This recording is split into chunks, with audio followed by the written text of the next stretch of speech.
وسلم۔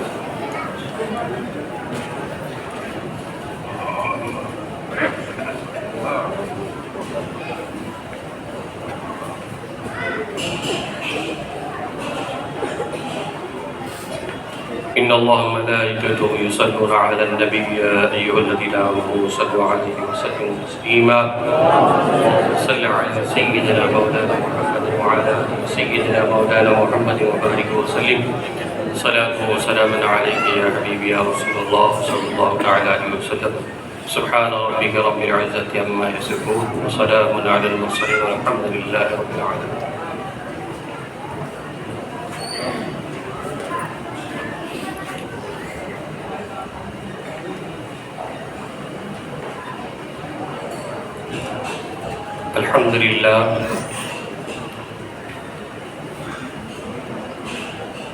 الحمد لله رب العالمين والعاقبة للمتقين والصلاة والسلام على أشرف الأنبياء والمرسلين وعلى آله وأصحابه النهج القديم، أما بعد فأعوذ بالله من الشيطان الرجيم، بسم الله الرحمن الرحيم۔ فاذكروني أذكركم واشكروا لي ولا تكفرون۔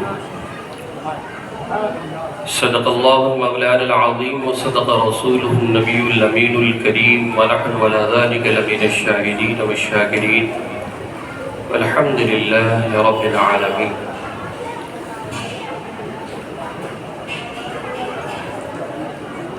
سرپرست باوقار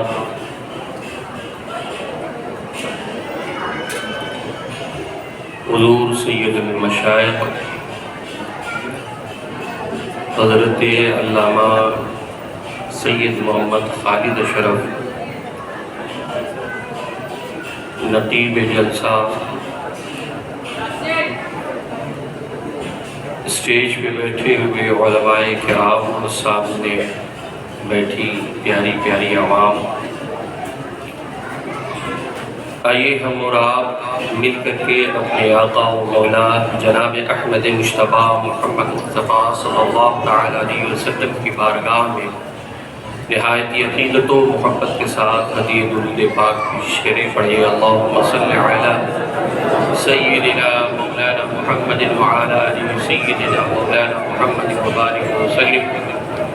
صلاۃ و سلام علیک یا حبیبی یا رسول اللہ صلی اللہ تعالیٰ علیہ وسلم۔ ایک بار آواز بلند درود پاک پڑھ لیجیے۔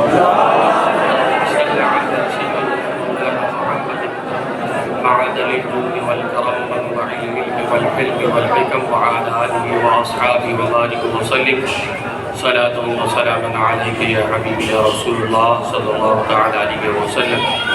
ایک بار حصول برکت کے لیے پڑھ لیجیے۔ اللہم صلی علی سیدنا مولانا محمد کما تحب وترضى بأن تصلي عليه صلاة وسلام عليك يا حبيبي يا رسول الله صلى الله تعالى عليه وسلم۔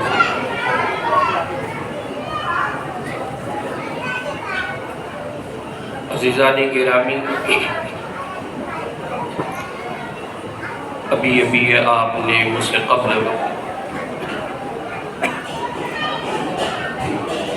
مولانا فرحان اشرفی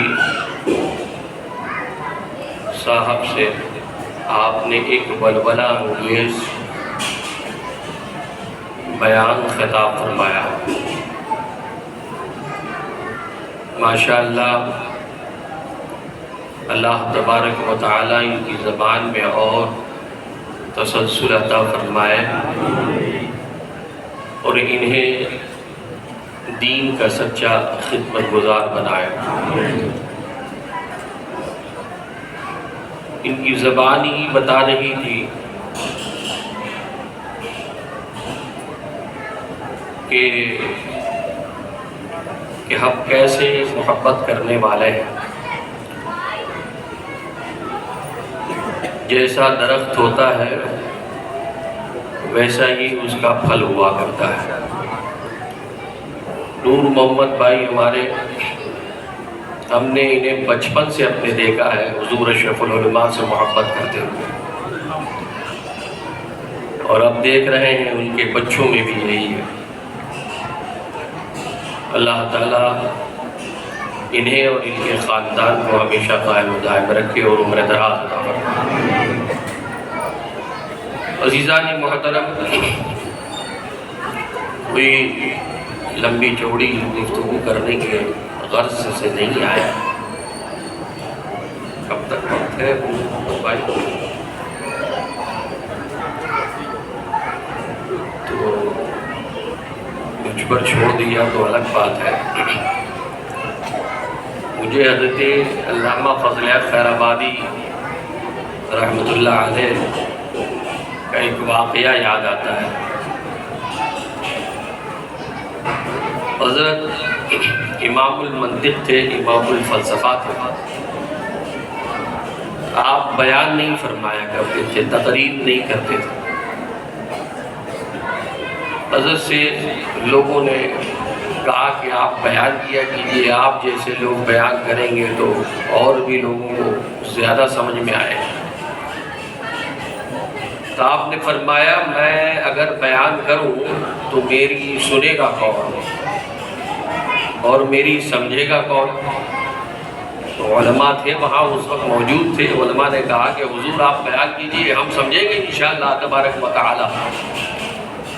کہیں ٹھیک ہے، جمعہ میں میں خطبہ کروں گا انشاءاللہ، جمعہ میں میں بیان کروں گا۔ حضرت بیان نہیں کرتے تھے، لیکن جیسے ہی یہ بات مشہور ہو گئی، حضرت علامہ فضل خیر آبادی رحمۃ اللہ علیہ بیان کریں گے، دور دراز کے علماء کرام آپ کی مسجد میں پہنچ گئے، بیان کرنے کے لیے پہنچے، سننے کے لیے لوگ پہنچ گئے۔ جمعہ میں ممبر رسول پر بیٹھتے ہیں اور پڑھتے ہیں نحمدہ ونصلی علی رسولہ الکریم۔ اور پوچھا سمجھ گئے؟ تو علماء سب سامنے بیٹھے ہوئے تھے، انہوں نے کہا حضور ہم سمجھ گئے، سمجھ گئے ہم۔ تو بولے جب سمجھ گئے تو سمجھانے کی کیا ضرورت، وما علیہ الا البلاغ۔ تقریر ختم کر دی۔ بولے یا اللہ، یہ انہوں نے آج منطق واپس سے چل دیا۔ تو خطبہ جمعہ ہوا، اس کے بعد نماز ہو گئی، ختم ہو گئی بات، سہلا دیا۔ حضور کی بارگاہ میں پھر حضرت علامہ فضل خیر آبادی کی بارگاہ میں گئے اور کہا حضرت یہ تو بات آپ نے کہی اور ہم لوگ تھے، لیکن کچھ لوگ بیٹھے ہوئے تھے جن لوگ نہیں۔ بولے ٹھیک ہے، آئندہ جمعہ پھر میں کروں گا بیان۔ لوگوں کو اور مشہور ہو گیا، اور جو ہے حضرت نے کی بات مشہور ہوئی اور پبلک آ گئی۔ دوسری جمعہ بھی بیٹھے اور لوگوں نے اس سے پہلے یہ دریافت کیا کہ بھائی اگر پوچھیں گے کہ سمجھ گئے تو ہر کوئی کہہ دے گا کہ نہیں سمجھ۔ پہلے ہی سے یہ جو ہے پروگرام کر لیا گیا، پہلے ہی سے سب بنا لی گئی باتیں کہ کچھ تو پھر بیان کریں گے، کچھ تو پھر سمجھائیں گے۔ حضرت کچھ نہ تو کچھ کہیں گے۔ پھر حضرت نے کہا نحمدہ ونصلی علی رسولہ الکریم، اور پوچھا سمجھ گئے؟ ساری پبلک نے کہا نہیں سمجھے، نہیں سمجھے۔ آپ نے فرمایا کہ ان نہ سمجھو کو خدا سمجھائے، وما علیہ الا البلاغ۔ نہ سمجھے لوگوں کو کون سمجھائے؟ خدا سمجھائے۔ تقریر پھر ختم کر دی۔ پھر حضرت کی بات میں لوگ عریضہ لے کے گئے کہ حضور آپ نے بھی ایسے ہی کر دیا، کچھ تو ہمیں سمجھائیے، کچھ تو ہمیں بیان کیجیے۔ کہا ٹھیک ہے، پھر آئندہ جمعہ میں تقریر کروں گا، پھر بیان کروں گا۔ تو اب جو ہے کچھ لوگ داہنی طرف بیٹھنے والے لوگوں نے یہ پلان کیا کہ جو داہنی طرف بیٹھے گا وہ کہے گا ہم سمجھ گئے، اور بائیں طرف بیٹھنے والے کہیں گے ہم نہیں سمجھے۔ یہ بات طے ہو گئی، سب لوگوں نے طے کر لیا۔ حضرت نے جمعہ کی بھی ممبر رسول پہ بیٹھے اور پڑھے کہ نحمدہ ونصلی علی رسول الکریم۔ پوچھا سمجھے؟ تو ادھر والوں دائیں طرف والوں نے فرمایا کہ ہاں حضور سمجھ گئے، ادھر کہا ہاں حضور نہیں سمجھے۔ نہیں سمجھے تو جو سمجھ گئے ہیں نہ سمجھو کو سمجھا دے، وما علینا البلاغ۔ اور محمد بھائی نے بھی یہی کہا کہ آپ کی مرضی، جب تک آپ بولے تو میں بھی وما علینا البلاغ بولتا ہوں۔ کیوں بھائی؟ صحیح ہے۔ ابھی یہ تو حضرت علامہ فضل خیر آبادی رحمۃ اللہ علیہ کی بات ہے، ان سے تو بڑا میں نہیں ہو سکتا، ان سے بڑا تو نہیں ہو سکتا نا۔ خیر یہ بات پہنچی نواب رامپور، وہ بھی اولیاء کرام کے بڑے چاہنے والوں میں سے تھے۔ نواب رامپور کی بارگاہ میں یہ بھی بات پہنچی کہ حضرت تو بیان ہی ہے اس طرح سے کیا۔ تو نواب رامپوری پہنچتے ہیں اور انہوں نے کہا کہ حضور لوگوں کو کچھ تو بیان کیجیے، کچھ تو بتائیے، اور آپ کا یہ کہنا کہ آپ یہ کہتے ہیں کہ میں فقیہ نہیں ہوں، میں منطقی ہوں، میں فلسفی ہوں، اور بولی سینا بھی میرے آگے آ کر کے زانو ادب ہو، اس طریقے سے آپ فرمایا کرتے تھے۔ تو جب گئے تو خیر کے لوگوں نے دریافت کے بولے ٹھیک ہے میں بیان کروں گا، لیکن علماء کو پہلے بلایا جائے گا۔ بلایا گیا، کہا گیا دیکھو کل میں تقریر کروں گا، لیکن میں امام شافعی پہ تقریر کروں گا، امام شافعی پہ تقریر کروں گا۔ آپ سب لوگ جو ہے حنفی وہ حنفی، جو مالکی وہ مالکی، جو حنبلی وہ حنبلی، اپنے مذہب کو لے کے آئیے اور میں بیان کروں گا۔ حضرت نے کہا ٹھیک ہے حضور ہم لوگ آئیں گے۔ اور سب نے یہ ڈیسائیڈ کیا کہ ہم سب لوگ امام حنبل کے مسلک بن کر کے، مسلکی بن کر کے، حنبلی بن کر کے ان کی بارگاہ میں جائیں گے، اور ہر کوئی اپنے مطابق سے ان سے سوال اور جواب کرے گا۔ کہا جی حضور چلو۔ حضرت علامہ فضل خیر آبادی رحمۃ اللہ علیہ نے فرمایا امام شافعی کے مسلک کے تعلق سے، اور بولنا شروع کیا تو سامنے جتنے بیٹھے ہوئے تھے علماء سب کی دلیل کو رد کر دیا، سب کی دلیل کو رد کر دیا، اور امام شافعی کے مسلک کو، امام شافعی کے مسلک کو حضرت امام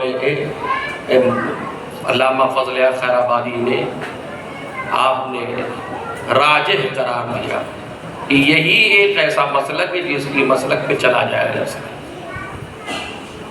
پھر فرمایا کہ آپ لوگ واپس کل آئیے گا، کل میں گفتگو کروں گا امام مالک پر، آپ جو بھی مسلک لے کر آئے۔ علماء تھے اس زمانے کے بڑے بڑے علماء کرام موجود تھے اس وقت۔ دوسرے دن آپ نے خطاب فرمایا حضرت امام مالک کے تعلق سے، اور ساری باتیں امام شافعی کی رد فرما دیا، ساری کی ساری باتیں جو کل بیان کی تھی امام شافعی کی، اور راجح قرار دیا تھا کہ یہی مسلک کی حق ہے، اسی مسلک کو بھی اپنایا جا سکتا ہے، حضرت امام مالک کی مسلک کو حق قرار دے دیا۔ تیسرے روز کہا بھائی کہ میں امام حنبل کی مسلک کو بیان کروں گا، آپ تمامی لوگ اپنے حساب سے آئیے گا۔ لوگ اپنے اپنے حساب سے سوال و جواب وہ تیار کر کر کے آئے، بڑے بڑے علماء دوست۔ اور تیسرے روز حضرت امام حنبل رضی اللہ تعالی عنہ کے مسلک کو راجح قرار دیا، اور سارے کے سارے مسلک کو آپ نے رد کر دیا۔ پھر فرمایا کہ کل میں امام اعظم ابو حنیفہ پہ بولوں گا۔ چوتھے روز حضرت امام اعظم ابو حنیفہ رضی اللہ تعالیٰ عنہ پہ بیان فرمایا، اور ایسا بیان فرمایا عزیزان محترم، ایسا بیان فرمایا، اور ساتھ ہی ساتھ میں فرمایا کہ میں جو اپنے آپ کو کہتا ہوں کہ میں فقیہ نہیں ہوں، تو امام اعظم جیسا فقیہ نہیں ہوں میں۔ عزیزان محترم آپ کا علم اتنا زیادہ تھا کہ کوئی ان کے آگے ٹک ہی نہیں پاتا تھا۔ آپ فلسفے اور منطق کے امام تھے، آپ کا مرتبہ بہت ہی بلند و بالا تھا۔ عزیزان محترم، حضرت امام اعظم ابو حنیفہ رضی اللہ تعالیٰ عنہ نے حنفی المسلک کو راجح قرار دے دیا اور فرمایا کہ اس سے بہتر کوئی مسلک ہی نہیں ہے۔ حالانکہ اپنی جگہوں پہ سارے مسلک ہیں، انہوں نے بھی حدیث اور قرآن سے ثابت کیا ہے سب چیزیں، لیکن امام اعظم ابو حنیفہ رضی اللہ تعالیٰ نے قرآن کو بھی لیا ہے اور حدیث کو بھی لیا ہے اور ادائے صحابہ کرام کو بھی لیا ہے۔ اس لیے امام اعظم ابو حنیفہ رضی اللہ تعالیٰ عنہ کا جو مسلک ہے، اسی لیے سب سے زیادہ تقلید کے لائق ہے۔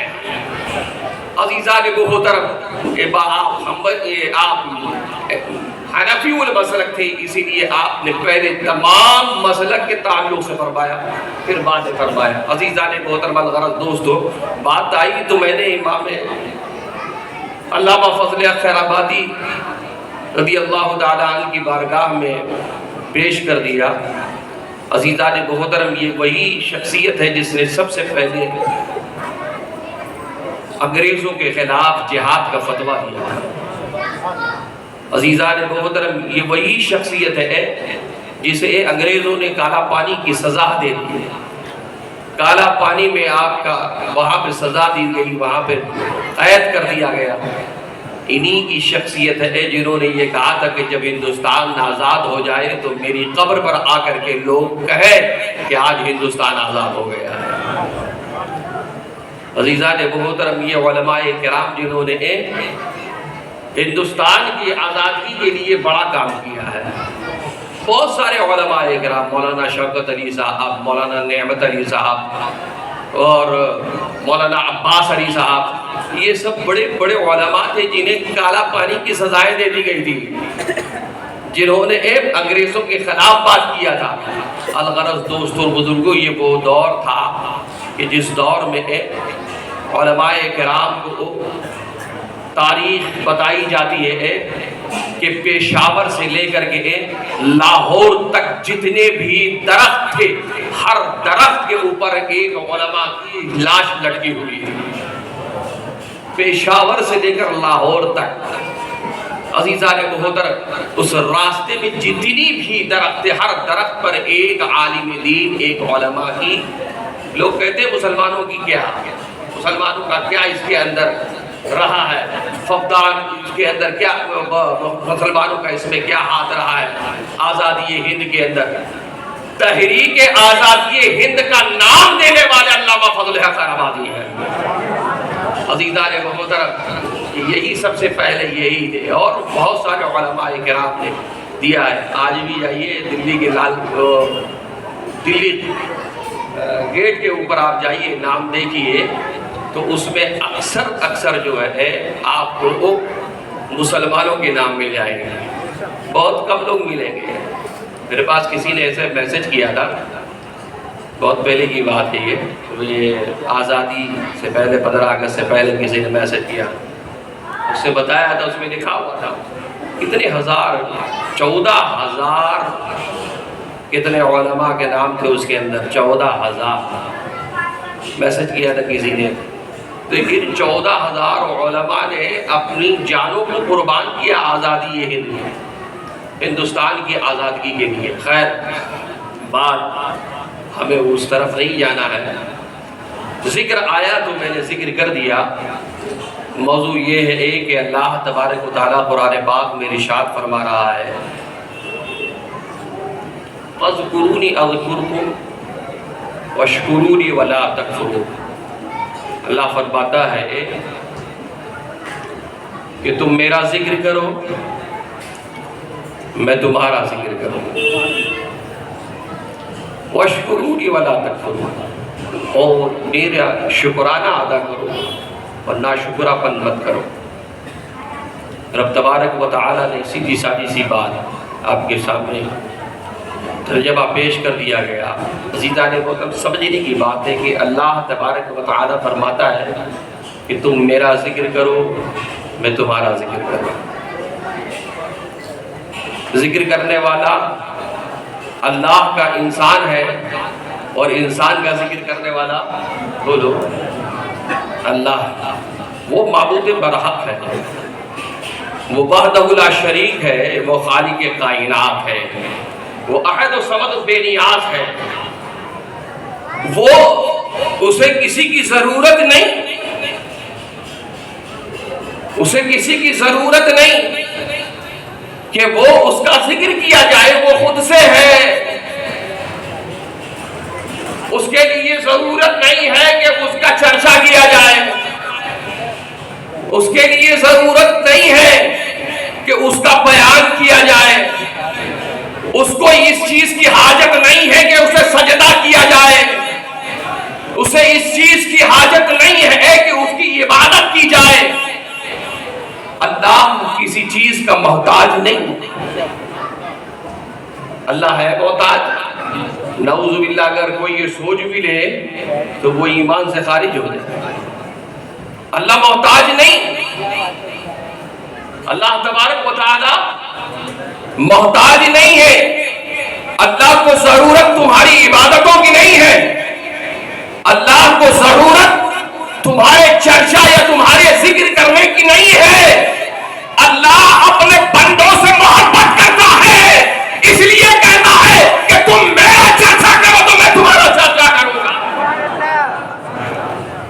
عزیزان محترم، اللہ اپنے بندوں سے محبت کر رہا ہے، وہ اپنی محبت جتا رہا ہے، وہ چاہتا ہے کہ میرا بندہ ذکر کرے تو میں اس کا ذکر کروں۔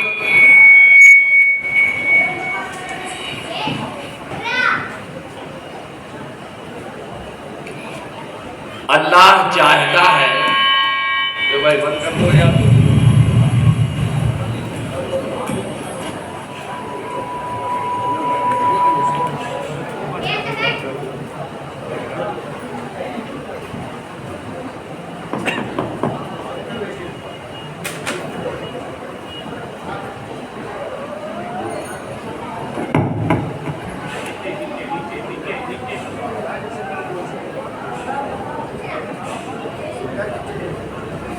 درود پاک پڑھ لیجیے۔ اللہم صلی علی سیدنا محمد وعلی آلہ سیدنا محمد وبارک وسلم صلاۃ والسلام علیک یا حبیبی یا رسول اللہ صلی اللہ تعالی علیہ وسلم۔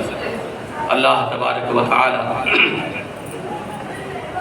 اپنے بندوں سے محبت کرتا ہے، اللہ اپنے بندوں سے محبت کرتا ہے، اپنے بندوں سے چاہتا ہے، اپنے بندوں کو چاہتا ہے،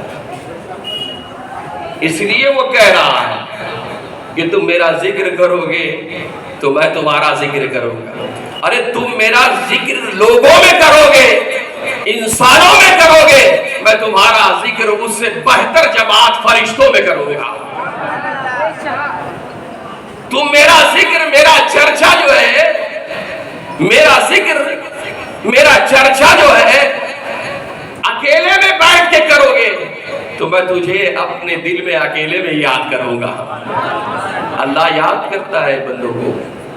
عزیزان محترم، اللہ تبارک و تعالی یاد کرتا ہے، اپنے بندوں کو یاد کرتا ہے۔ یہ ہم تو ہزار غلطیاں کرتے ہیں، ہزار سو بھول بھی کرتے ہیں، خطائیں اور گناہیں بھی کرتے ہیں، سب کچھ کرتے ہیں عزیزان محترم۔ لیکن اگر کوئی شخص سے کوئی ایک غلطی ہو جاتی ہے تو ہمارا مزاج بدل جاتا ہے، ایک غلطی ہمارا مزاج بدل جاتا ہے۔ ہمارا مزاج یہ ہو جاتا ہے کہ کوئی ایک غلطی کرتا ہے تو اسے معاف کرنے کے لیے تیار نہیں، معاف کرنے کے لیے تیار نہیں، وہ معافی بھی مانگے تو بھی تیار نہیں۔ کچھ حالات ایسے بھی، کچھ لوگوں کے ایسے بھی ہیں کہ کچھ اپنے گھروں میں اپنے سگے بھائیوں سے بھی گفتگو نہیں کرتے۔ عزیزان محترم، حالات ایسے ہیں، لوگ اس طریقے سے ہو جاتے ہیں۔ اپنے لیے وہ 1000 غلطیاں کرتے ہیں، 1000 غلطیاں کرتے ہیں، لیکن اپنے سے محبت کرتے ہیں یا نہیں کرتے؟ بولو بھائی، تم غلطیاں کرنے کے باوجود بھی اپنے سے محبت کرتے ہو یا نہیں کرتے؟ ہم بھی کرتے ہیں، ہم بھی کرتے ہیں، غلطی ہم سے ہوتی ہے لیکن پھر بھی ہم اپنے سے محبت کرتے ہیں، کرتے ہو نا بھائی؟ آپ بھی کرتے ہو کہ نہیں کرتے ہو؟ ساری غلطیاں کرنے کے باوجود بھی اپنے سے محبت کرتے ہو، اور کوئی ایک غلطی کرے تو اسے معاف نہیں کرتے، اسے معاف نہیں کرتے۔ یا تو تم غلطیاں کرنا چھوڑ دو،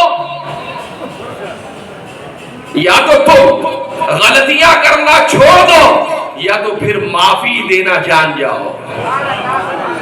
اگر معاف کرنا شروع کر دو گے تو سنت الہیہ کی طرف چلے جاؤ گے، معاف کرنا شروع کر دو گے تو سنت الہیہ کی طرف چلے جاؤ گے۔ ہم 1000 غلطی کرتے ہیں، 1000 خطائیں کرتے ہیں، گناہ کرتے ہیں، لیکن جب ایک مرتبہ خدا کا ذکر کرتے ہیں، اس کے آگے سجدہ کرتے ہیں، رب تبارک و تعالیٰ اسے معاف فرما دیا کرتا ہے۔ عزیزان محترم، ایک مرتبہ تم نے استغفار کر لیا رب کی بارگاہ میں، اللہ تبارک و تعالیٰ کی بارگاہ میں ایک مرتبہ توبہ کر لیا، ایک مرتبہ۔ حدیث شریف میں آیا ہے کہ اللہ کے رسول صلی اللہ علیہ وسلم فرماتے ہیں کہ اگر تمہاری گناہیں سمندر کے جھاگ کے برابر ہو، سمندر کے جھاگ کے برابر ہو، اللہ تبارک و تعالیٰ تمہیں معاف فرما دے گا، اللہ تبارک و تعالیٰ تمہیں معاف فرما دے گا۔ تو اللہ اپنے بندے سے محبت کرتا ہے۔ تم اپنے بچے سے محبت کرتے ہو نا؟ کرتے ہو یا نہیں کرتے؟ بولو بھائی، ارے کچھ بولا کرو بھائی، قبرستان میں نہیں بول رہا ہوں میں، قبرستان والا بھی واقعہ لطیفہ سنا ہو گیا، سنیے تھوڑے سے دل جوئی کے لیے۔ عزیزان محترم، ایک ماسٹر صاحب تھے، ان کا نام تھا ماسٹر عبدالغفور، ماسٹر عبدالغفور۔ ان کا گھر جو تھا قبرستان کے اس پاس تھا، ان کا راستہ قبرستان سے ہوتا ہوا جاتا تھا۔ وہ روزانہ اس راستے سے گزرتے، قبرستان کے اندر گھستے اور کہتے السلام علیکم یا اہل القبور، السلام علیکم یا اہل القبور۔ روزانہ گزرتے تھے اور روزانہ سلام کر کے آگے چلے جاتے تھے، نکل جاتے تھے۔ بچے تو بچے ہی ہوتے ہیں، تھوڑے شرارتی بھی ہوتے ہیں، تو سارے بچے یہ بات جانتے تھے کہ ماسٹر صاحب جو ہیں وہ قبرستان سے گزرتے ہیں اور ہر ایک کو سلام کرتے ہوئے گزرتے ہیں، السلام علیکم یا اہل القبور کہتے ہوئے گزرتے ہیں۔ سارے بچے جو تھے کچھ شرارتی بچے، تو لوگوں نے سوچا کہ آج ہم لوگ قبرستان میں جو بڑی بڑی قبریں ہوں گی اس کے کنارے کنارے لیٹ جائیں گے، اور جیسے ہی ماسٹر صاحب گزریں گے اور سلام کریں گے ہم لوگ اس کا جواب دیں گے۔ ماسٹر صاحب جو ہے قبرستان میں قدم رکھ کے تھوڑا آگے بڑھے، جیسے ہی آگے بڑھے انہوں نے سلام کیا معمول کے حساب سے، السلام علیکم یا اہل القبور۔ سارے بچے اندر سے زور سے چلائے وعلیکم السلام ماسٹر عبدالغفور۔ وہیں سو گئے بیچارے، وہیں پہ سو گئے۔ تو میں قبرستان میں تو نہیں بول رہا ہوں نا، جیتی جاتی دنیا میں بول رہا ہوں، تو جواب دیجیے، یا تو سبحان اللہ بولیے، ماشاء اللہ بولیے، یا میں جو پوچھوں اس کا جواب دیجیے۔ اگر نہیں بول رہے ہو تو میں بھی سمجھوں گا کہ قبرستان میں ہی بول رہا ہوں، تو قبرستان میں تو زیادہ بولا نہیں جاتا ہے نا، بولو بھائی، قبرستان میں زیادہ بولا جاتا ہے، فاتحہ پڑھا جاتا ہے، میں بھی فاتحہ پڑھ لوں گا، بولو بھائی، ہاں جی بولنا، دیکھیے میں بھی فاتحہ پڑھتا۔ خیر عزیزان محترم، تو اللہ رب العزت اپنے بندوں سے محبت کرتا ہے، اس لیے وہ ذکر کر رہا ہے کہ تم میرا ذکر کرو، تم میرا چرچا کرو تو میں تمہارا ذکر کروں، تمہارا چرچا کروں۔ آج ہم جن کے عرس پاک میں شریک ہوئے ہیں وہ ذاکرین میں سے ہیں۔ ذکر الہی کا معاملہ یہ تھا حضور اشرف العلماء علیہ رحمت الرضوان کا۔ اللہ اکبر، جن لوگوں نے وقت گزارا ہے حضور اشرف العلماء علیہ رحمت الرضوان کے ساتھ، اور جنہوں نے رات گزاری ہے اشرف العلماء کے ساتھ خدمت میں، ہم لوگوں نے بھی گزاری ہے، اپنی کانوں سے سنا ہے۔ اشرف العلماء علیہ رحمت الرضوان سو جایا کرتے تھے، سو جایا کرتے تھے، ناک سے آواز آتی تھی، لیکن جب تھوڑا قریب جاؤ تو پتہ چلتا تھا کہ اللہ اللہ اللہ کا ذکر کر رہا ہے، ذکر آواز آتی۔ میں نے اشرف العلماء علیہ رحمت الرضوان کو ہاسپٹل میں دیکھا، اور ڈاکٹر کہہ رہے تھے بریج کینٹی میں، تو ڈاکٹر نے بتایا کہ انکانشیس ہے، سیمی کوما میں ہے، وہ کچھ سن نہیں سکتے، کچھ بول نہیں سکتے، کچھ جان نہیں سکتے، انہیں کچھ خبر نہیں ہے اس کے بارے میں۔ ڈاکٹر یہی جواب دیتے تھے۔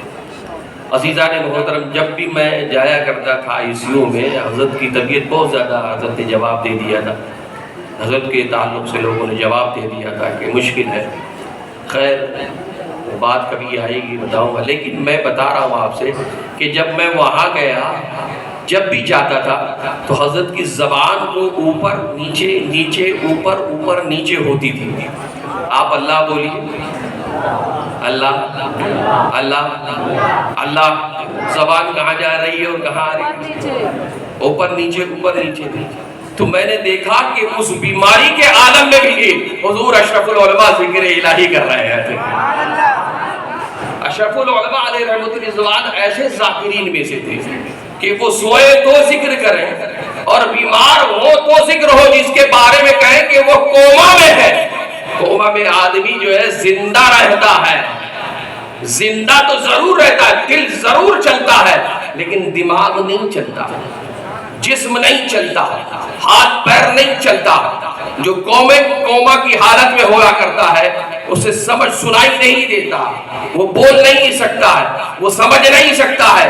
لیکن عزیزان محترم، اس عالم میں بھی حضور اشرف العلماء علیہ رحمت الرضوان ایسے ذکر کرنے والوں میں سے ہیں عزیزان محترم کہ اس عالم میں بھی آپ کی زبان اللہ اللہ کا ورد کرتی ہوئی نظر آ رہی ہے۔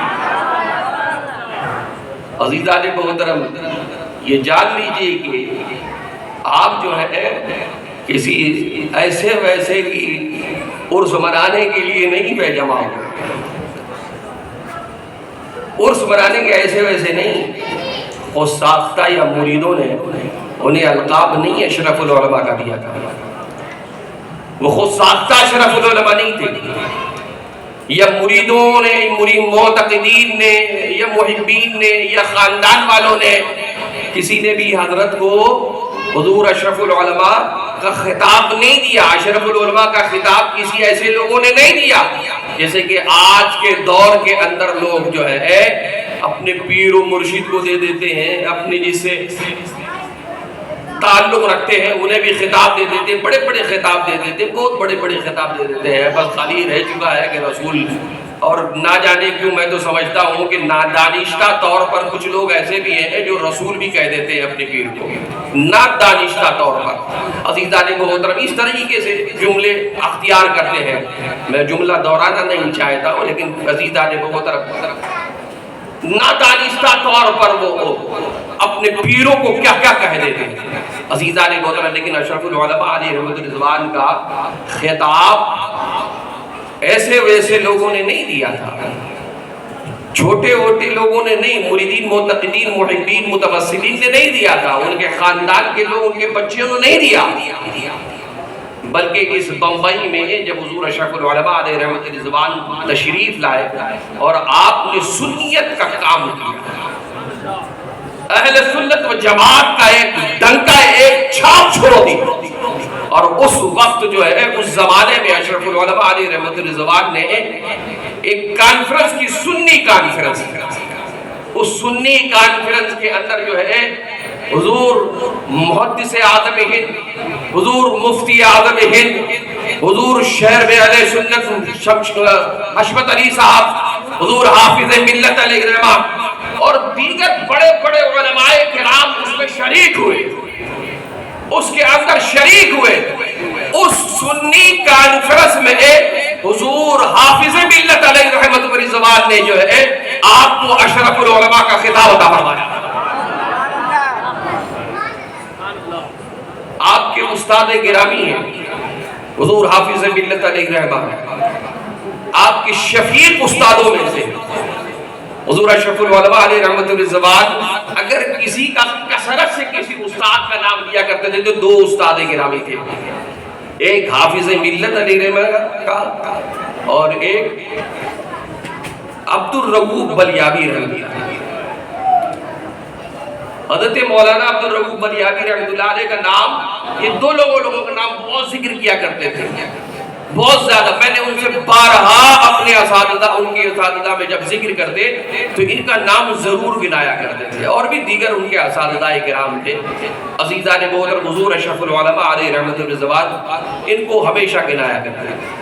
حافظ ملت علیہ رحمت الزبان کو کون نہیں جانتا؟ ہزاروں کی تعداد میں آپ کے طالب علم ہیں، آپ کے شاگرد ہیں، ہزاروں کی تعداد میں۔ الجامعۃ الاشرفیہ کو الجامعۃ الاشرفیہ بنانے والے، اشرفیہ مدرسہ اشرفیہ کو جامعہ بنانے والے حضور حافظ ملت علیہ رحمت الزبان ہے۔ عزیزان محترم، الغرض دوستو، حضور حافظ ملت علیہ رحمت الزبان جب اشرف العلماء اشرفیہ میں پڑھایا کرتے تھے، الجامعۃ الاشرفیہ میں پڑھایا کرتے تھے، اور حافظ ملت علیہ رحمت الزبان بھی کہا کرتے تھے بچوں کو، طالب علموں کو کہا کرتے تھے اگر کسی کو زندہ ولی دیکھنا ہے تو حافظ میاں کو جا کر کے دیکھنا۔ یہ آپ کی استاد گرامی فرمایا کرتے تھے۔ عزیزان محترم، اور جب بمبئی تشریف لائے تھے حضور اشرف العلماء علیہ رحمت الزبان تو آپ کے تعلق سے زکریا مسجد کو ایک خط لکھا تھا۔ وہ خط آج بھی ہمارے بڑے بھائی صاحب کے پاس موجود ہے، بھائی صاحب کے پاس وہ موجود ہے۔ اس میں دو تین عبارتیں لکھی ہوئی تھی جو ذکر کرنے کے لائق ہے۔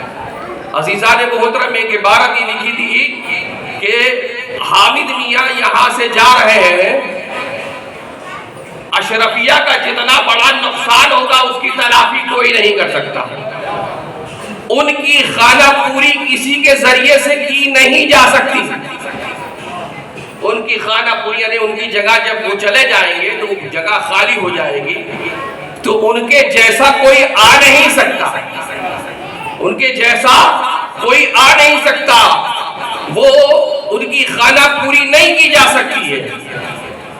جان لو کہ مولانا سید حامد اشرف فطری ولی ہے۔ آپ نے یہ عبارت لکھی ہے کہ مولانا سید حامد اشرف فطری ولی ہے۔ فطری ولی اسے کہتے ہیں جو ماں کے پیٹ سے ولی پیدا ہوا، ماں کے پیٹ سے جو ولی پیدا ہوتا ہے اسے فطری ولی کہتے ہیں۔ عزیزان محترم، اسی لیے جب آپ کی ولادت ہوئی تو اعلیٰ حضرت شرفی میاں علیہ رحمت الزبان نے آپ کی گود میں دیا گیا تو اعلیٰ حضرت شرفی میاں علیہ رحمت الزبان نے فرمایا کہ پہلی مرتبہ جب اعلیٰ حضرت نے اپنی گود میں لیا، اپنی ماں کے آغوش سے نکال کر کے سب سے پہلے اعلیٰ حضرت شرفی میاں کی گود میں گئے، اور ان کی گود میں جاتے ہی آپ نے آپ کا نام رکھا حامد اشرف، آپ کا نام رکھا حامد اشرف۔ عزیزان محترم، اور فرمایا کہ اس سے دین کا بڑا کام ہوگا۔ آپ نے خود حضور اشرف العلماء علیہ رحمت الزبان نے دارالعلوم محمدیہ کا جب پہلا جلسہ ہوا تھا تو اس میں خطبہ صدارت میں آپ نے تحریر فرمایا تھا، وہ آج بھی تحریر ہمارے پاس موجود ہے، اور یہ واقعے کو لکھا ہے حضور اشرف العلماء علیہ رحمت الزبان نے۔ عزیزان محترم، حضور اشرف العلماء علیہ رحمت الزبان اعلیٰ حضرت شرفی میاں علیہ رحمت الزبان کی کرامت ہے۔ آپ نے فرمایا کہ اس سے دین کا بڑا کام ہوگا، دین کا بڑا کام ہوگا۔ حضور اشرف العلماء علیہ رحمۃ الرضوان فرماتے ہیں، خود فرماتے ہیں کہ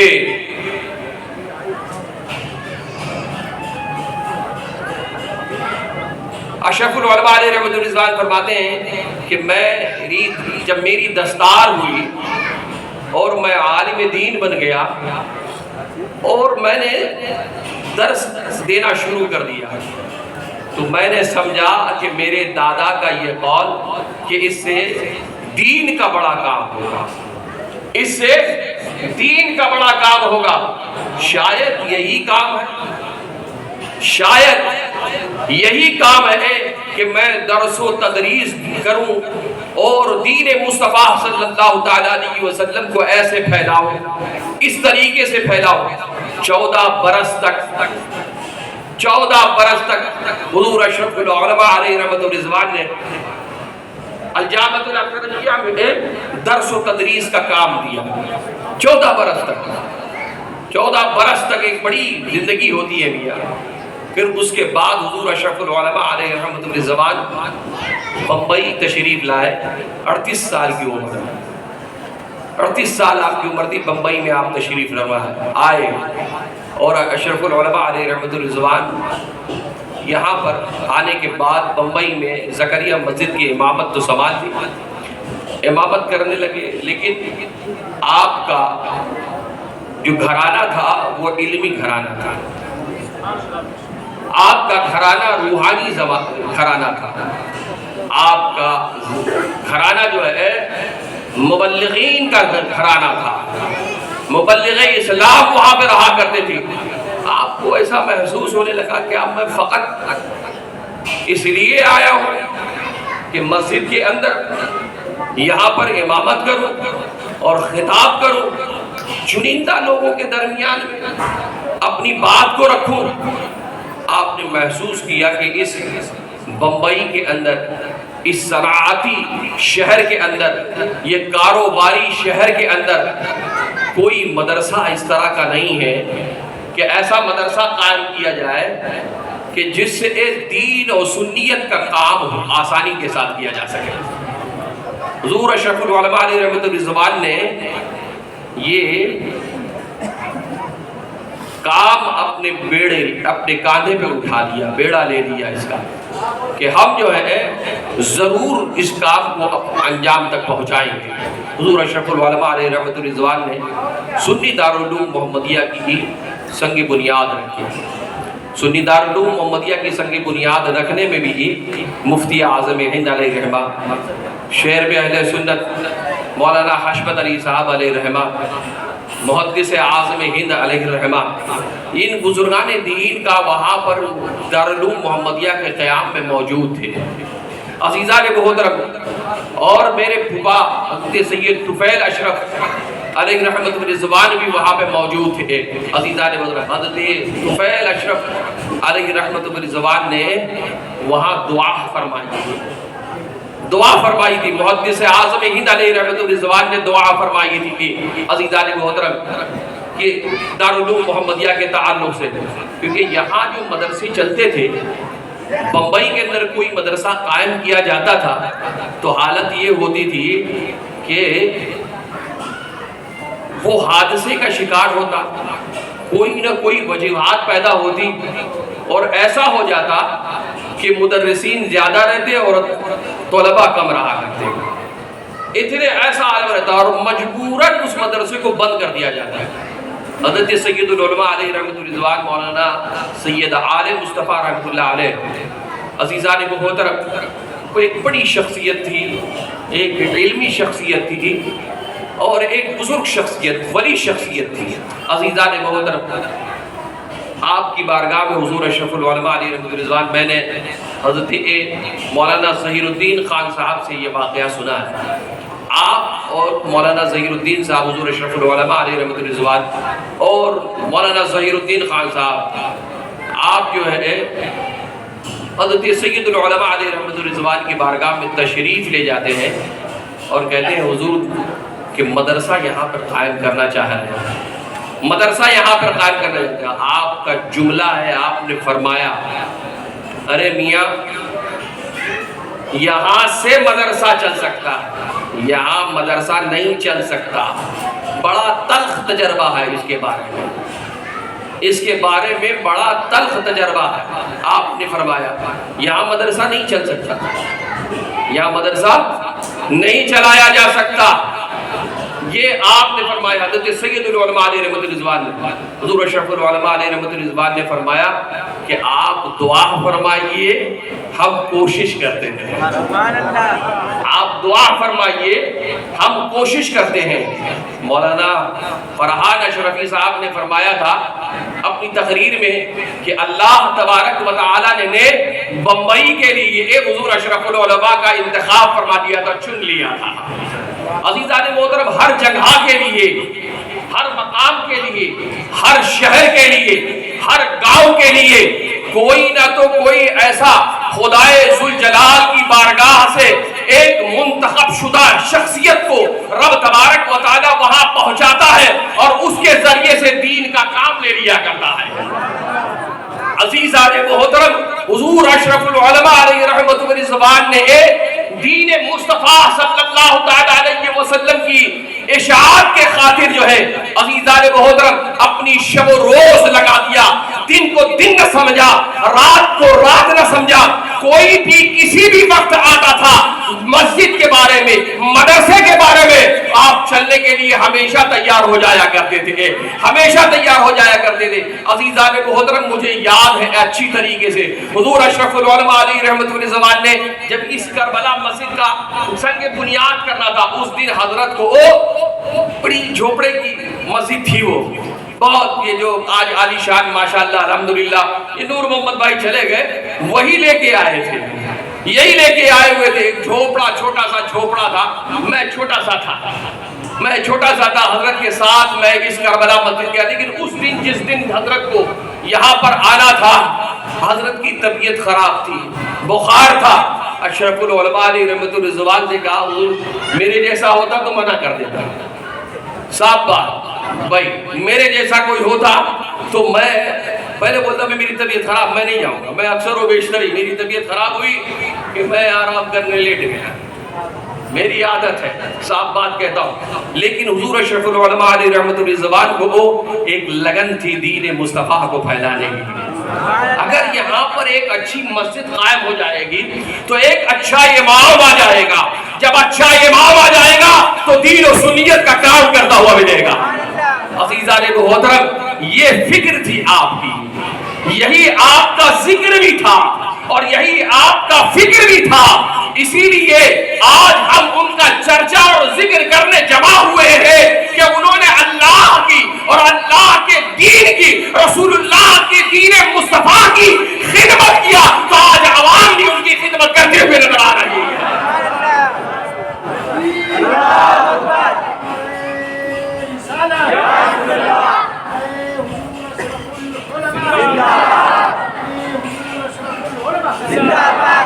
عزیزان محترم، اسی انٹاپل میں ایک دوسری جگہ بھی ہے، کولی واڑہ کی ایک مسجد ہے، اس کا بھی واقعہ ایسے ہی ہے۔ اشرف العلماء علیہ رحمۃ الرضوان کا جو بھی چھوٹی سی مسجد، اس کی بھی سنگ بنیاد میں گیا تھا۔ عزیزان محترم، اس کی بھی سنگ بنیاد میں حضور اشرف العلماء علیہ رحمۃ الرضوان کے، ابھی یہ بھائی میرے بتا رہے ہیں کہ سنگم نگر کی بھی مسجد ہے، اس کی بھی سنگ بنیاد حضور اشرف العلماء نے رکھی ہے۔ ایسے متعدد جامع مسجد، سنی جامع مسجد، غوثیہ مسجد، جو بھی ہو، عزیزان محترم اشرف العلماء علیہ رحمۃ الرضوان کا یہ شہوہ تھا، مدرسہ قائم کرو، مسجد قائم کرو، مدرسہ ڈالو۔ اور اس مدرسے کی بھی نور محمد بھائی گواہ ہے، اس مدرسے کی بھی یہاں پر ایک چھوٹا سا، یہاں پہ ایسے میدان ٹائپ کا تھا اور چھوٹا سا یہاں پہ یہی کارنر میں شاید ہے نا، پیچھے سے چھوٹا سا تھا۔ حضرت کی طبیعت خراب تھی، مجھے یاد ہے اچھی طریقے سے، حضرت ویل چیئر پہ تھے، ہم لوگ ویل چیئر پہ حضرت حضور اشرف العلماء علیہ رحمۃ الرضوان کو لے کے آئے تھے۔ طبیعت خراب تھی حضرت کی، وہ دست آ رہا تھا، لیکن حضرت اپنی مسجد میں لیٹے نہیں، حضرت اپنی مسجد پر آرام نہیں فرما رہے تھے، مدرسے کی بنیاد رکھنی تھی۔ آپ دست کے بھی عالم میں یہاں چلے آئے اور محترم آپ کا پیٹ خراب ضرور آ رہا تھا، اس میں حضرت کا یہ بھی ہوا، ہم لوگ تھے یہاں پہ موجود تھے، نور محمد بھائی اس کے گواہ ہوں گے، حضرت کا پیجامہ بھی خراب ہو گیا، وہ وہیں پہ استنجے خانے کی قریبی پہنچ نہ سکے، وہاں تک جا نہ سکے، اور حضرت کو لگا حاجت لگی، تو یہ عالم تھا حضرت اشرف العلماء علیہ رحمۃ رضوان کا، وہ یقیناً اسم با مسمى تھے، اپنے خطاب میں مجسم وہ تھے، وہ حقیقت معنوں میں ہے، وہ اشرف العلماء تھے، بلکہ علماء نہیں علماء گر تھے، علماء گر تھے۔ دارالعلوم محمدیہ سے ہزاروں کی تعداد میں 5000 سے زائد دارالعلوم محمدیہ کے بچے فارغ ہو چکے ہیں، اور سب کے سب حضور اشرف العلماء علیہ رحمۃ رضوان کے طالب علم ہیں۔ بمبئی اور اطراف بمبئی میں دارالعلوم محمدیہ سے فارغین یا ان کے مدرسین 300 سے 350 مساجد میں امامت فرما رہے ہیں۔ عزیزان محترم صرف یہی نہیں ہے، حضور اشرف العلماء علیہ رحمۃ رضوان نے 300 سے زائد مدرسوں کی کفالت فرمائی، صدارت فرمائی، سرپرستیاں فرمائی۔ عزیزان محترم حضور اشرف العلماء علیہ رحمۃ رضوان کا یہ شہوہ تھا، ان کی یہ عادت تھی، یہ دین مصطفیٰ کی خاطر سب کچھ قربان کر دیا۔ کسی نے انہوں نے پوچھا، کسی نے ان سے کہا کہ حضور آپ تو سب دن مسجد مدرسہ اور اس میں اپنا وقت لے جاتے ہیں، ارے کچھ اپنے بچوں کے لیے بنا دو، کچھ اپنے بچوں کے لیے کر دو۔ حضور اشرف العلماء نے فرمایا جس کا کام میں کر رہا ہوں میرے بچوں کا کام وہ کر دے گا۔ عزیزان محترم، اور حقیقت معنوں میں آج ہم تینوں بھائیوں جو آسودہ نظر آتے ہیں، یہ دیکھیے تم اللہ کے کام میں لگ جاؤ، اللہ تمہارے کاموں میں لگ جائے گا، تم اللہ کے دین کے راستوں پہ چل پڑو، تمہارے بچے بھی تمہارے ساتھ ساتھ دین کے راستے پہ چلے آئیں گے۔ عزیزان محترم، ضرورت اس بات کی ہے کہ اپنے آپ کو مسلمان بنا لو، اپنے آپ کو سنی صحیح العقیدہ بنا لو۔ آج ضرورت اس بات کی ہے عزیزان محترم، اہل سنت و جماعت پر قائم ہو جاؤ۔ عزیزان محترم، اپنے آپ کو فرقہ میں مت بانٹو، کسی اور فرقوں میں مت بانٹو۔ سلسلے اپنی جگہ ہے، ہر سلسلے اپنی جگہ محترم ہے، ہر سلسلے اپنی جگہ لائق احترام ہے، ہر سراسل جتنے بھی سلسلے ہیں، سلسلے قادریہ ہو، چشتیہ ہو، سہروردیہ ہو، نقشبندیہ ہو، اشرفیہ ہو، برکاتیہ ہو، رضویہ ہو یا ابوالولائیہ ہو، جو بھی سلاسل دنیا میں چل رہے ہیں، سارے سلسلے اپنی جگہ ہے، سب احترام کے لائق ہے، لیکن سب کے سب اہل سنت و جماعت کے سلسلے ہیں۔ عزیزان محترم، اسی لیے اپنے آپ کو اہل سنت و جماعت سے جوڑ کے رکھیے اور ایک ہو کر کے رہیے، یہی ضرورت آج کا وقت کا تقاضا ہے۔ اپنے آپ کو بانٹو نہیں، آپ عرس سب کا بناؤ، آپ سب کی یاد کرو، سارے اچھوں کی اپنی یادیں بناؤ، کیونکہ انہی کی طریقے پہ چل کر کے ہمیں دین مصطفیٰ ملے گا، انہی کے سلیقے پہ چل کر کے، انہی کے راستے پہ چل کر کے، انہی کی طریقے کو اپنا کر کے ہم اللہ اور اللہ کے رسول کے محبوب بندے بن سکتے ہیں۔ عزیزان محترم، آج اشرف العلماء علیہ رحمۃ اللہ کی تم یہاں پر اعیاد بنا رہے ہو، ان کا عرس بنا رہے ہو، کس لیے بنا رہے ہو؟ اسی لیے تو بنا رہے ہو کہ ان کے حالات کو جانے، ان کی زندگی کو جانے، ان کی سوالوں کو جانے دے، وہ کیا کرتے تھے، کون سا ایسا کام کرتے تھے جس کی وجہ سے وہ مقبول بارگاہ ہو گئے، اللہ تبارک و تعالیٰ کے محبوب بندے بن گئے۔ وہ کام دین مصطفیٰ کا اشاعت کرنا تھا، تبلیغ اسلام کرنا تھا، حق کوئی بیان کرنا تھا، حق پر قائم رہنے کی تلقین کرنا انہی کا کام تھا۔ عزیزان محترم، اللہ تبارک و تعالیٰ نے انہی کو کامیابی و کامرانی عطا فرمائی ہے، انہی کا چرچا، انہی کا ذکر ہوتا رہتا ہے جو اللہ تبارک و تعالیٰ کے دین کے خاطر اپنے آپ کو قربان کر دیا کرتا ہے۔ میرے عزیز دوستوں اور بزرگوں، ہمیں اور آپ کو اپنے بزرگوں کی عادتوں کو اپنانا چاہیے۔ کسی بھی سلسلے سے آپ وابستہ ہو تو اپنے پیر میں ادائے مصطفیٰ دیکھو، اپنے پیر میں ادائے مصطفیٰ دیکھو، حضور صلی اللہ تعالیٰ علیہ وسلم کی سنتوں پر عمل کر رہا ہے وہ دیکھو، اور اسی چیز کو تم اپنا لو، اسی چیز کو اپنا لو۔ اس لیے کہ ہم سنی ہیں اور سنت پر قائم رہنے والے ہیں۔ عزیزان محترم، اللہ تبارک و تعالیٰ کی بارگاہ میں دعا گو مولا تبارک و تعالیٰ اللہ رب العزت ہمیں اہل سنت و جماعت میں قائم رہنے کی توفیق رفیق عطا فرمائے، اور اہل سنت و جماعت کے ساتھ ساتھ چلنے کی توفیق رفیق عطا فرمائے۔ تمام سلاسل کے بزرگوں کی ہمیں ان کی عظمتوں کو بیان کر رہے، ان کی عظمتوں کے ساتھ رہنے کی ہمیں توفیق رفیق عطا فرمائے۔ اللہ تبارک و تعالی ہمیں حق گوئی عطا فرمائے اور حق پر قائم رہنے کی توفیق رفیق عطا فرمائے۔ اللہ رب العزت آپ سب کو کامیاب و کامران بنائے۔ اللہ تبارک و تعالی تمام مشکلات کو آپ سب کی دور فرمائے، اور جن لوگوں نے بھی اس جلسے میں اس عرس پاک میں جس حیثیت سے بھی حصہ لیا ہے، اللہ تبارک و تعالی تو اسے قبول اور منظور فرما۔ ان اللہ ملائکتہ یصلون علی النبی یا ایھا الذین آمنوا صلوا علیہ وسلموا تسلیما۔ اللهم صل على سيدنا مولانا محمد وعلى آل سيدنا مولانا محمد وبارك وسلم صلاة وسلاما عليك يا حبيبي يا رسول الله۔ سبحان ربك رب العزة عما يصفون وسلام على المرسلين والحمد لله رب العالمين۔